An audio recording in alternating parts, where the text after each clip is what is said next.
Upaya pemerintah bersama Otoritas Pasar Modal Indonesia untuk meredam penurunan IHSG yang lebih dalam nampaknya belum membuahkan hasil. Pergerakan IHSG 2 Februari 2026 masih sempat terjadi penurunan yang cukup dalam dan sempat anjlok hingga 6% karena tekanan jual akibat masih adanya sentimen negatif dari teguran MSCI. Sempat ditutup pada 8.329 pada perdagangan Jumat pekan lalu, IHSG perdagangan 2 Februari dibuka di level 8.306, kemudian terkoreksi dalam dan terus bertahan di zona merah hingga penutupan sesi 1. Pada perdagangan sesi 1, IHSG ditutup di level 7.887,16 atau turun 5,21% atau 442 poin koreksinya. Tekanan jual menghantam semua pasar terlihat dari saham yang turun sebanyak 750 saham, 68 saham naik, dan stagnan 140 saham.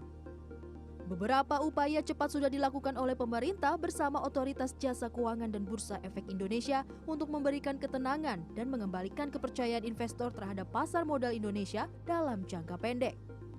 Dengan cepat menuju pejabat sementara dan menyampaikan 8 rencana aksi reformasi pasar modal Indonesia sekaligus untuk memenuhi permintaan MSCI. Antara lain menaikkan batas minimum free float emiten dari 7,5% menjadi 15%, hingga demutualisasi Bursa Efek Indonesia. Yang menarik, OJK akan memperkuat enforcement terhadap berbagai pelanggaran hukum di pasar modal, termasuk manipulasi transaksi saham dan penyebaran informasi menyesatkan yang merugikan investor retail. Kita menyampaikan komitmen untuk melakukan bold and ambitious reforms di pasar modal Indonesia. Sesuai dengan best practices dan juga tentu saja memenuhi ekspektasi dari global index provider. Kami di sini menyiapkan 8 rencana aksi ya, untuk percepatan reformasi integritas di pasar modal Indonesia.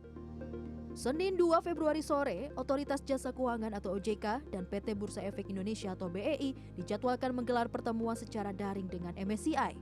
OJK menyatakan kesanggupan untuk memenuhi permintaan dari pihak MSCI dan berharap dapat menghasilkan tindak lanjut yang lebih konkret atas komunikasi yang telah berlangsung sebelumnya. Desi Aritonang, Indra Hadi, Jakarta.